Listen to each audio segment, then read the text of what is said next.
Hello everyone, स्वागत है सभी का ऑनलाइन स्टडी जोन में।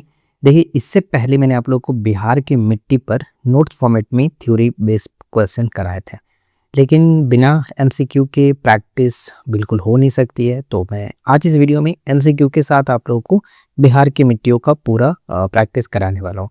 इससे पहले बिहार की रिवर पर हमने वीडियो देखा था एमसीक्यू फॉर्मेट में। अगर आपने इस वीडियो को नहीं देखा है तो ज़रूर एक बार चेकआउट कर दीजिएगा, क्योंकि बहुत ज़्यादा इंपॉर्टेंट वो वीडियो है। ठीक है, तो चलिए फिर स्टार्ट करते हैं आज के इस धमाकेदार सेशन को, जिसमें हम बात करेंगे बिहार की मिट्टी। तो सबसे पहला प्रश्न आता है कि बिहार के उत्तर पश्चिमी भाग में विस्तृत पिडमॉन्ट दलदली मिट्टी के संदर्भ में निम्नलिखित में से कौन सी फसल इसकी विशेषता और उपयोगिता को दर्शाती है। देखिए, सबसे पहले तो ध्यान रखना होगा कि पिडमॉन्ट जो दलदली मिट्टी है वो हम जानते हैं कहाँ पर, पश्चिमी चंपारण के अंतर्गत मिलता है, वेस्ट चंपारण के अंतर्गत मिलता है, ये ध्यान रखना है। और इसमें जो खास बात है, विशेषता है, वो है गन्ना। मतलब गन्ना के लिए ये काफ़ी फेमस होता है। मतलब पिडमॉन्ट दलदली मिट्टी मुख्य रूप से बिहार के उत्तर पश्चिमी भाग में चंपारण से गोपालगंज तक, ठीक है, चंपारण से गोपालगंज तक अगर हम इसको पिक्चर के मैप में समझना चाहें तो आप यहाँ पे देख सकते हो, जैसे कि पिडमॉन्ट जो सॉइल है मेनली आपको मिलता है पश्चिमी चंपारण में, लेकिन कुछ हिस्से गोपालगंज तक भी इसको देखने को मिलता है, लेकिन ज़्यादातर जो है वो आपको ये याद रखना है। ठीक है, तो यहाँ पर हम देख सकते हैं जो चीज़ें हैं वो आप याद रखिएगा कि पश्चिमी चंपारण में खास करके ये पिडमॉन्ट दलदली मिट्टी देखने को मिलती है। यह मिट्टी औसत या फिर मध्य उर्वरता वाली होती है और गन्ने की खेती के लिए सबसे उपयुक्त मानी जाती है। तो यहाँ पर करेक्ट आंसर ऑप्शन सी को टिक करेगा। नेक्स्ट है कि उत्तरी बिहार की तराई मिट्टी के संदर्भ में निम्नलिखित कथनों पर विचार कीजिए और नीचे दिए गए कुट का सही उपयोग कर सत्य कथन का चुनाव करना। ठीक है, तो चलिए देखते हैं यहाँ पर सही क्या होगा।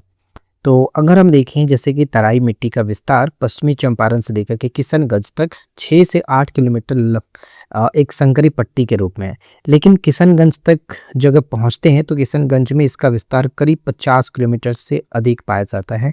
यानी कहने का तात्पर्य ये हुआ कि जब ये तराई मिट्टी हम इस तरह से बढ़ते हैं तो तराई मिट्टी जो यहाँ पर आप देख रहे हैं किशनगंज में, इसका जो विस्तार है वो करीब 50 किलोमीटर के आसपास देखने को मिलता है। ठीक है, तो ये पॉइंट हमारा पूरी तरह से सही होगा, इसमें कोई दिक्कत नहीं है। सेकेंड बात आ रहा है कि इस मिट्टी का रंग भूरा एवं हल्का पीला होता है तथा रासायनिक प्रकृति की दृष्टि से यह मिट्टी अत्यधिक क्षारीय एवं कठोर होती है। ये पॉइंट यहाँ पर गलत निकल जाएगा, क्योंकि आपको बता दूं कि जो तराई मिट्टी होती है अम्लीय एवं सॉफ्ट होती है। ठीक है, अम्लीय एवं सॉफ्ट होती है, ना कि ये क्षारीय और कठोर। तो ये बस यहाँ से जो छोटा सा पॉइंट है क्षारीय और कठोर वाला, ये गलत हो जाता है यहाँ पर। और तीसरा है कि यह मध्यम गुणवत्ता वाली मिट्टी है जो मुख्य रूप से सब्जियों, चावल, गन्ना जैसी फसलों के उत्पादन के लिए काफ़ी उपयुक्त मानी जाती है। इस पॉइंट में दिक्कत नहीं है। फर्स्ट और थर्ड तो पूरी तरह से सही होगा। अब हमें सत्य ही बताना था, इसलिए ऑप्शन सी को टिक करेंगे। नेक्स्ट है कि बिहार की बल सुंदरी यानी डोमट मिट्टी के संबंध में निम्नलिखित कथनों पर विचार कीजिए। तो डोमट, बल सुंदरी जो ज़्यादातर ये मिलता है वो आपका बता दूं, जैसे कि देखिए बल सुंदरी मिट्टी का रंग मुख्य रूप से गहरा काला होता है और इसमें उच्च कार्बनिक पदार्थों की उपस्थिति दर्शाया जाता है। ये पॉइंट गलत है, गहरा काला इसका रंग नहीं होता है, क्योंकि बल सुंदरी जो मिट्टी होती है वो एक तरह से हल्का पीला रंग का होता है, गहरा काला नहीं होता है।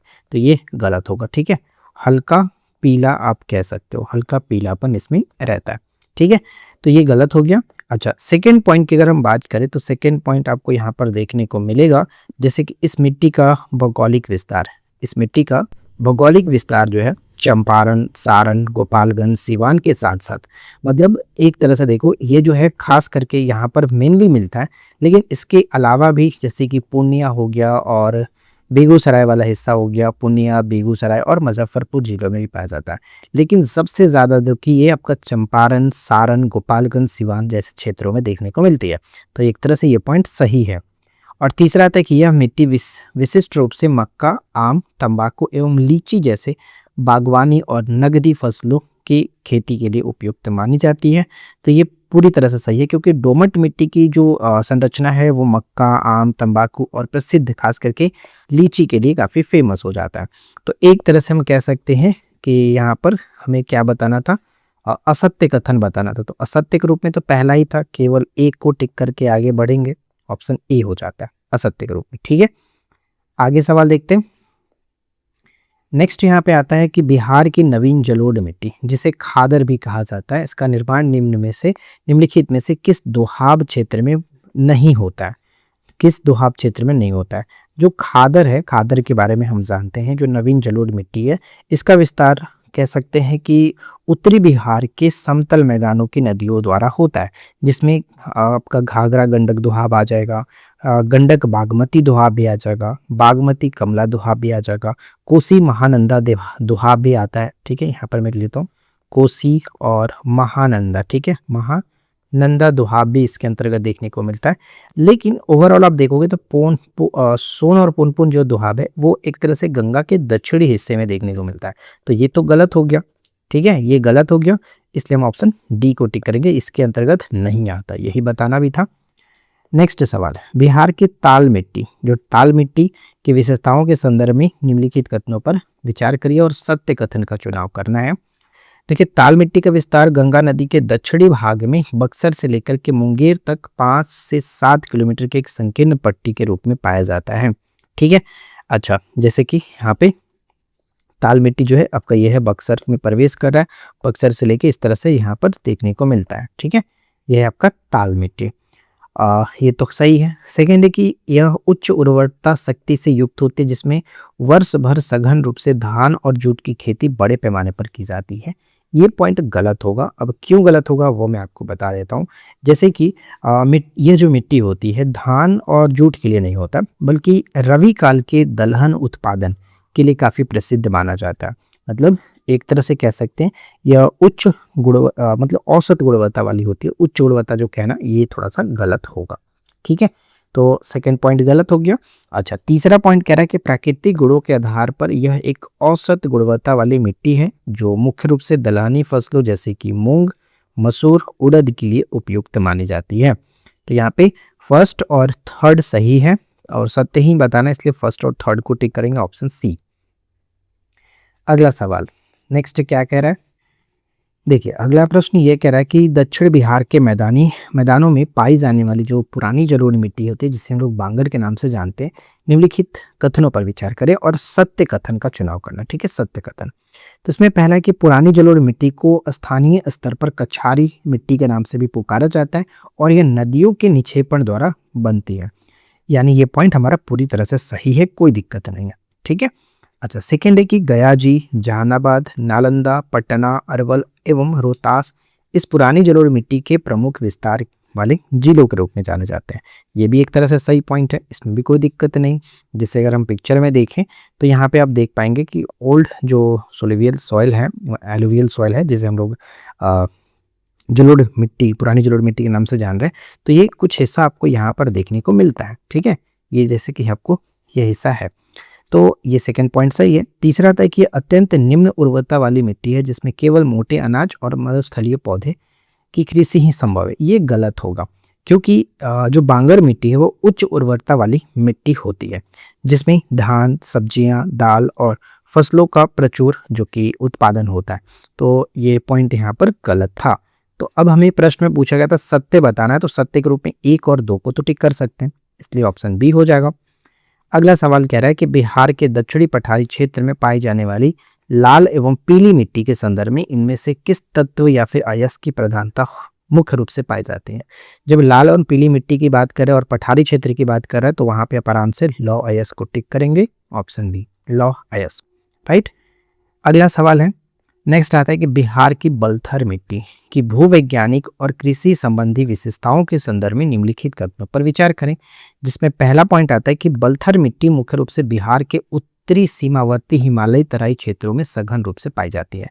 तो मैंने आपको ये चीज़ पहले भी क्लियर किया था कि बलथर यानी कि एक तरह से पत्थर। ठीक है, तो पत्थर जो होता है वो कहाँ पे मिलेगा? दक्षिणी पठारी वाले क्षेत्र में। तो दक्षिणी पठारी जो है हमारा कहाँ पर मिलता है? मतलब गंगा के नीचे हमारा जो है, जैसे कि छोटा नागपुर का पठार वाला हिस्सा। तो ये तो गलत हो गया, पहला पॉइंट गलत। इस मिट्टी की बनावट में रेत एवं चट्टानी कणों की उपस्थिति देखी जाती है और इसमें रासायनिक रूप से लौह अयस्क भी पाए जाते हैं। ये तो पॉइंट सही होगा। अभी जस्ट हमने पीछे वाला भी देखा था कि दक्षिणी पठारी क्षेत्र में लाल एवं पीली मिट्टी के संदर्भ में किस तत्व की, तो यहाँ पे लौह अयस्क वाला, तो ये पॉइंट तो सही है ही।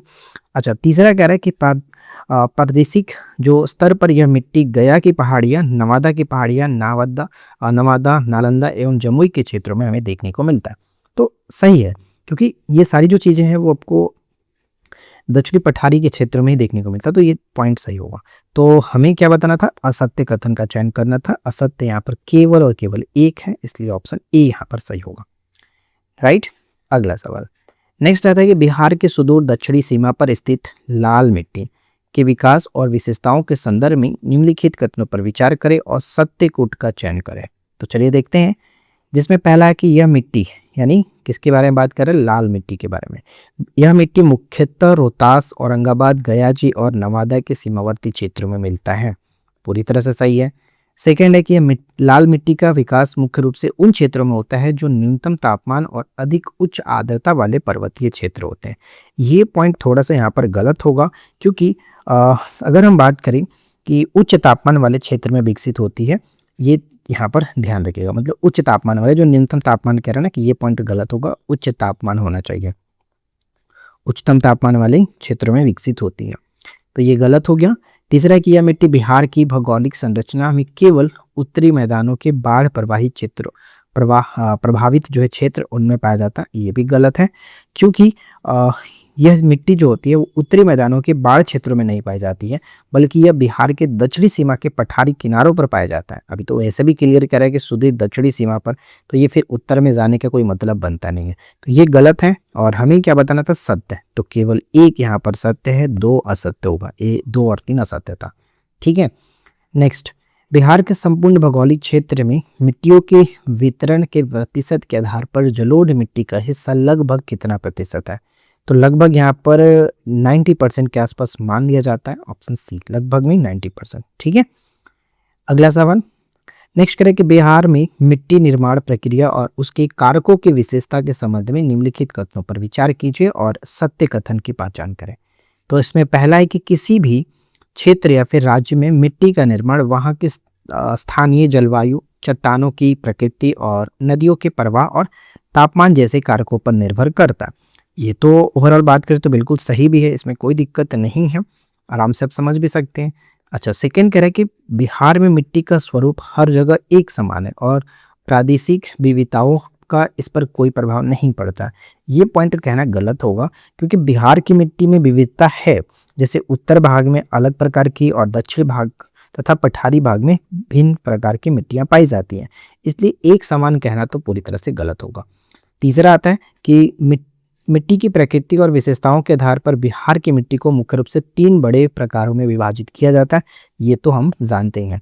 एक उत्तर बिहार की मिट्टी, एक दक्षिण मतलब दक्षिण जो मैदान की मिट्टी, और एक तीसरा होता है दक्षिण पठार की मिट्टी। तो ये पूरी तरह से सही है। तो फर्स्ट और थर्ड तो सही है, फर्स्ट और थर्ड यहाँ पर ऑप्शन सी में देखने को मिलेगा। अगला सवाल कह रहा है कि उत्तरी बिहार के समतल मैदानों में पाई जाने वाली नवीन जलोढ़ मिट्टी, जिसे खादर कहते हैं, के संबंध में निम्नलिखित कथनों को पढ़ करके असत्य कथन या फिर कथनों का चयन करें।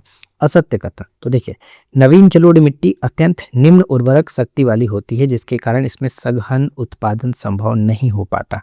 अब यहाँ पर अगर हम पहले पॉइंट की बात करें तो ये गलत है, जैसे कि हमने कल भी बताया था कि जो नया है उसमें नई ऊर्जा होती है, मतलब एग्जाम्पल के रूप में पुराना तो पुराना ही है, नया लेकिन नया होगा, तो नया मतलब थोड़ा उसमें ज़्यादातर उर्वरक क्षमता होगा।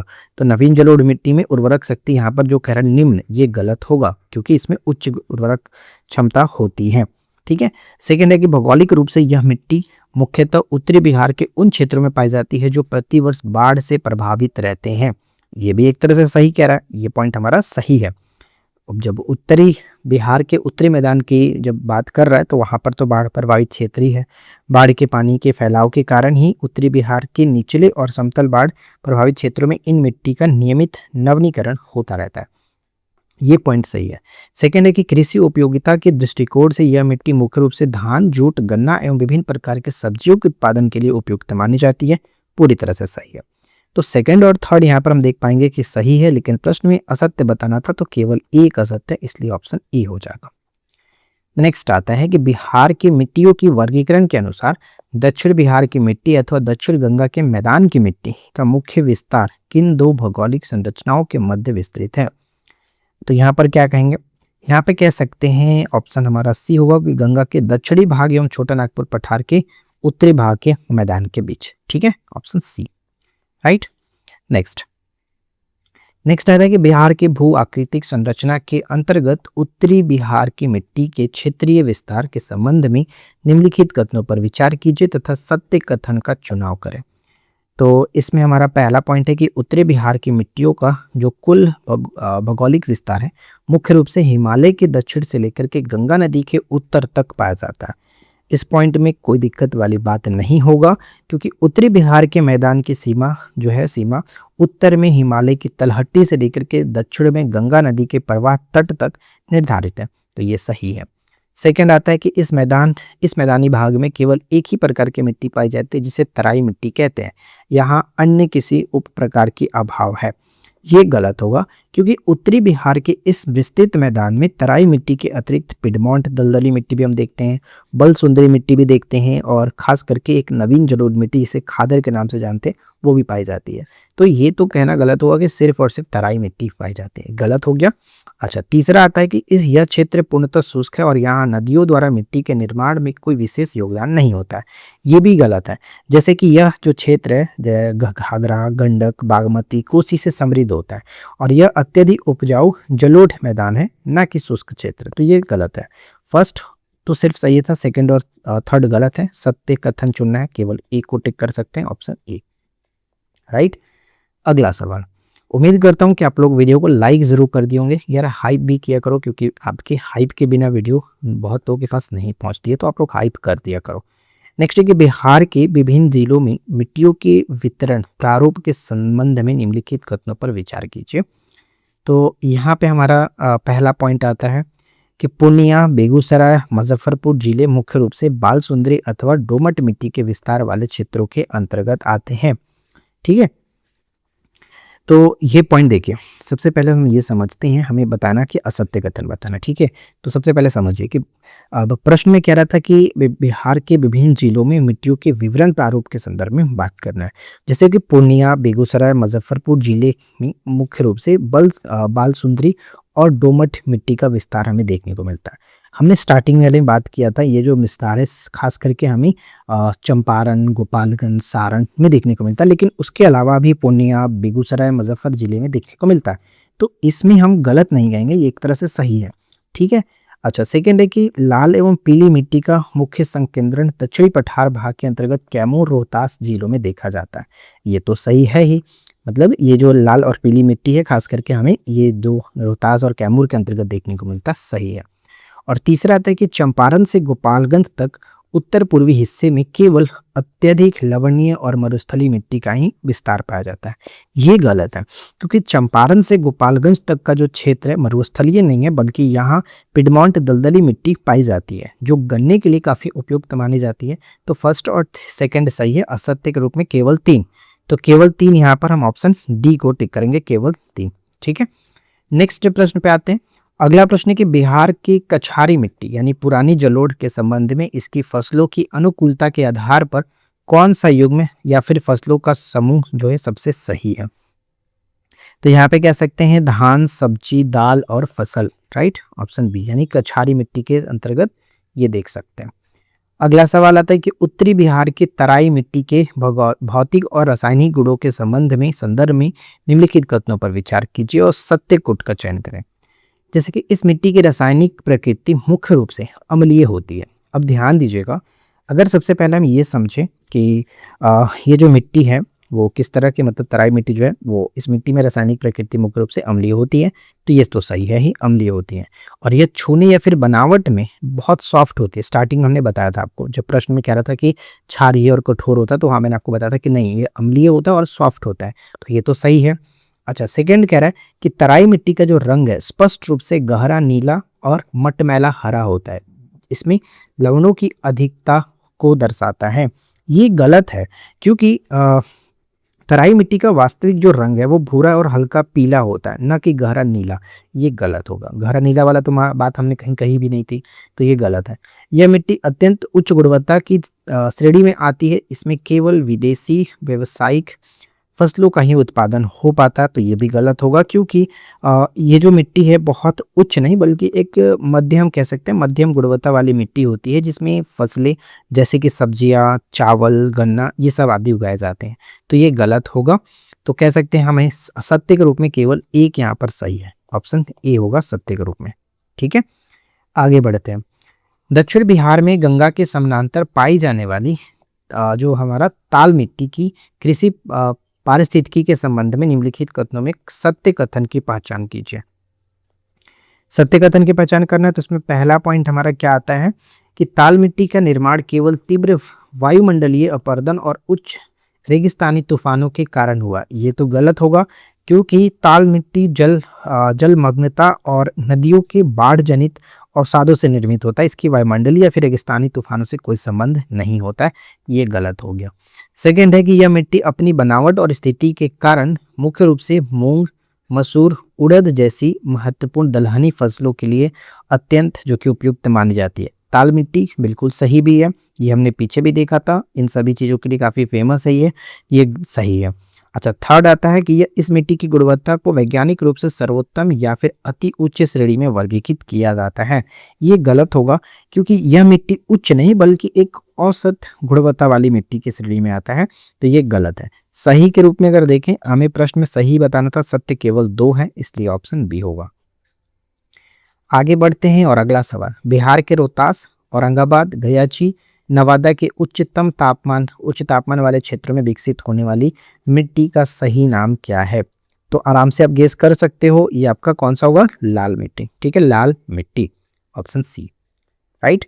अगला सवाल, और इस वीडियो का आखिरी प्रश्न भी है कि बिहार के पठारी किनारों पर पाई जाने वाली बलथर मिट्टी की भूवैज्ञानिक संरचना के संदर्भ में निम्नलिखित कथनों पर विचार कीजिए और असत्य कथन का चुनाव करें। देखिए, सबसे पहले आता है कि बलथर मिट्टी में भौतिक घटकों के रूप में मुख्य रूप से महीन चिकनी मिट्टी पाई जाती है तथा इसमें रेत का पूर्ण अभाव होता है। अगर हम इस पॉइंट पे नजर डालें तो ये एक तरह से गलत होगा क्योंकि बलथर की जब बात कर रही हैं, बलथर यानी कि पत्थर, तो पत्थर मिट्टी में रेत और चट्टानी जो कण होंगे प्रचुर मात्रा में पाए जाते हैं, इसलिए ये तो कहना कि गलत होगा कि इसमें रेत नहीं होता है, ये तो गलत होगा। ठीक है। अच्छा, सेकेंड है कि रासायनिक रूप से इस प्रकार की पठारी मिट्टी में लौह अयस्क की उपस्थिति देखी जाती है, ये तो सही है ही। हमने पीछे भी कई बार बात किया था इस तरह के प्रश्नों में कि जब बलथर आता है तो वहां पर आराम से आप कह सकते हो लौह अयस्क तो होगा ही।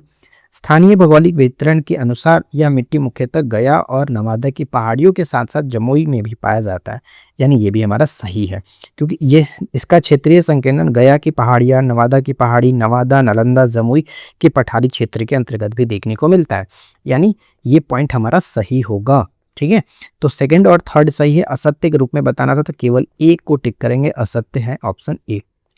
तो देखिए, मिट्टी से रिलेटेड ओवरऑल सारी चीज़ें हमने आपके माइंड में भरने की कोशिश की। उम्मीद करता हूँ कि आप लोगों को आज का ये वीडियो अच्छा लगा होगा। वीडियो पसंद आया हो तो प्लीज़ इस वीडियो को ज़्यादा लाइक करें, फ्रेंड के साथ शेयर करें और चैनल पर पहली बार अगर आप आए हैं तो सब्सक्राइब कर लीजिएगा। मिलते हैं इसी प्रकार के नेक्स्ट वीडियो में नए टॉपिक के साथ। Thanks for watching, keep learning, have a good day.